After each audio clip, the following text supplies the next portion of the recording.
guys. So, I'm here to talk about the effects of Donald Trump's presidency on America, both the positive and the negative.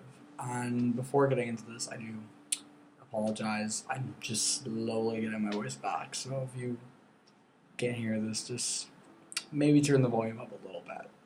But yeah, so we'll get started by talking about how Donald Trump got elected president. A big part of that is, well, the Electoral College votes by state to state, all selected him president based on, to an extent, the popular vote. Now, that's a controversial thing.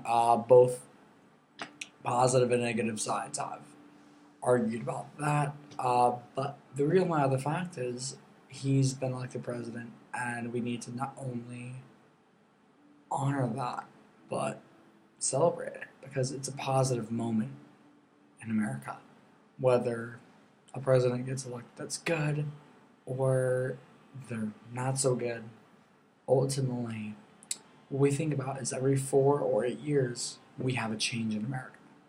And that's what we've really begun to see, is Donald Trump has made very bold statements, some good, some bad. This is not to say that I condone anything that he might have said, or that he did say against women or minorities. A lot of those statements are very bad in political nature. But at the same time, we need to respect his policies and respect how he's dealing with foreign agencies, as well as with our American companies as well. That's really what we need to celebrate. Sure, he might not be the best at diplomacy, or political correctness, and that's great. That's something Donald Trump has done that's really phenomenal, and something that we actually have gotten as a country a lot better than we once did. But what we need to think about when it comes to the way America is going to be ran the next 4 to 8 years is that we are already much better on the progress of making sure American companies keep their jobs here in America, and we are also very focused on making sure that our foreign allies respect our prominence as a nation. That's a very big thing, probably for a lot of people in this country. Let's be honest, the past 8 years we've been losing on battlefields. Our military hasn't been truly respected. We've had a lot of military scandals, and what Donald Trump is saying is he's going to rebuild the military and make it better. Now, could that be the case? Yes. Could also not be the case? No. But we at least need to celebrate that someone's bringing about a very big change in America. And I feel like that's a very big special occasion in our country, is that we need to celebrate this.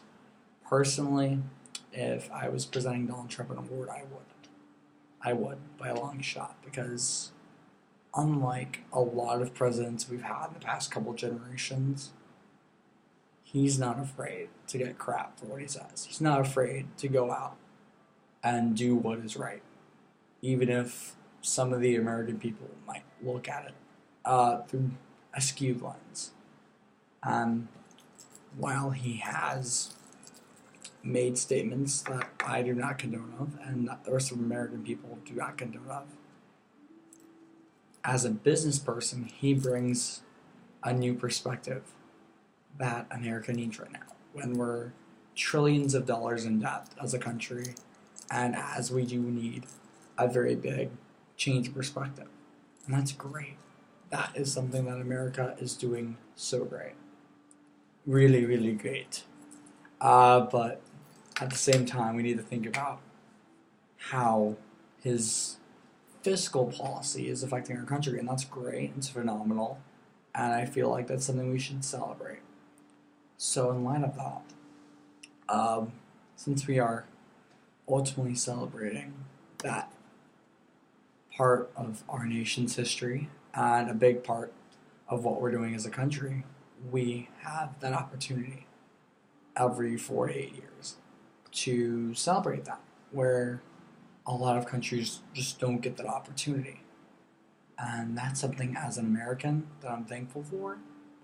And even if there are policies that I do disagree with, I will at least respect Donald Trump as the future president of the United States, because what he is doing is giving America a new breath of fresh air. So, in light of that thought, I would personally have the honor of celebrating that. Not necessarily, well, a big time because of his perspectives as a leader and as a business person, but at the same time, looking at what accomplishments he has made and celebrating the progress so far that you might see in the media, you might see it on in your daily lives, your phones, whatever. But this really brings a fresh breath of air to a country that is slowly dying off of prominence on the face of the earth. So, as someone that appreciates the civil liberty of voting as well as all civil liberties, I do ask that you would join me in celebrating this opportunity that we have to respect this gentleman that's coming in to be our president. Whether or not you disagree with his policies, he's going to be president. That's not going to change. But I certainly, with the rest of Americans, do hope that he will provide that fresh air that we're waiting for. And with that being said, thank you guys so much, and I hope to see you guys soon.